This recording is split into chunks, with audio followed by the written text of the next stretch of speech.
Karibu Tabora, karibu Toronto. Ndugu waandishi wa habari, pikipiki hii mnayoiona aina ya Sinore ndiyo pikipiki ya marehemu aliyeuawa mwili wake ukakutwa kwenye makaburi ya Myemba. Na hizi spana mnazoziona hapa ndio vitendea kazi vya wahalifu hawa. Wakishaziiba hizi pikipiki wanazifungua ili waweze kuzisafirisha kwa wepesi. Jeshi la polisi mkoani Tabora limethibitisha kupatikana kwa pikipiki ya marehemu Hamisi Nchambi maarufu kama Ngosha, afisa usafirishaji aliyeuawa Januari 14, 2026, pamoja na watuhumiwa wa tukio hili, kama anavyoeleza kaimu kamanda wa polisi mkoa wa Tabora, Constantine Mbogambi.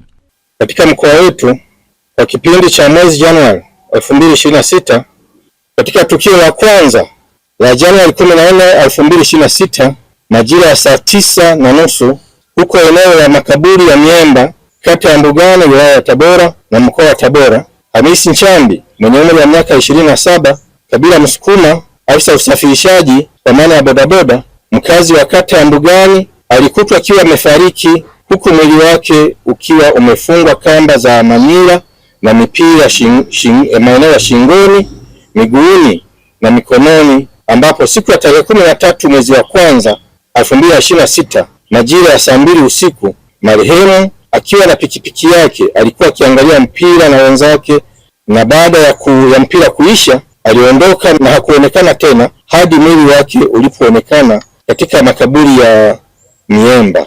Katika siku za hivi karibuni, mauaji aina hii yameripotiwa na kushuhudiwa na baadhi ya wananchi wa maeneo husika, ambapo mbinu inayotumiwa na watekaji na wauaji hawa inawekwa wazi na jeshi hili. Mbinu iliyotumika ni mtuhumiwa kujifanya abiria na kukodi pikipiki, kisha kumpeleka maeneo ya makaburi na kumfunga kamba shingoni, mikononi na miguuni, kisha kumnyonga na kumuua kwa lengo la kujipatia kipato kisicho cha halali. Katika msako mkali uliofanyika kufuatia tukio hilo, watuhumiwa wapatao 6 wamekamatwa pamoja na pikipiki hiyo ya marehemu, na katika mahojiano ya awali watuhumiwa wamekiri kuhusika na tukio hilo pamoja na matukio mengine ya wizi wa pikipiki.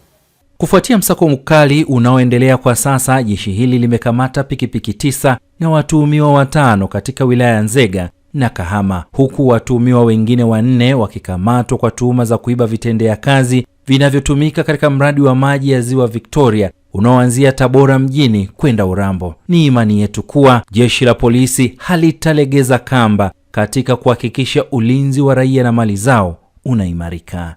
Katika mahojiano na watuhumiwa wa hili tukio la juzi lililotokea Myemba, watuhumiwa hao wamekiri kuhusika na matukio yote la Tumbi na hili la Myemba, na upelelezi bado unaendelea. Bila shaka tutaendelea kufanikiwa na mengine zaidi. Watu hawa tumeshawakamata, wako mikononi mwetu. Kazi yetu sisi ni kufanya upelelezi na kuhakikisha kwamba tunapata ushahidi wa kutosha dhidi yao na kuhakikisha kwamba tunawafikisha mahakamani ili sheria iweze kuchukua mkondo wake. Karibu Tabora, karibu Toronto.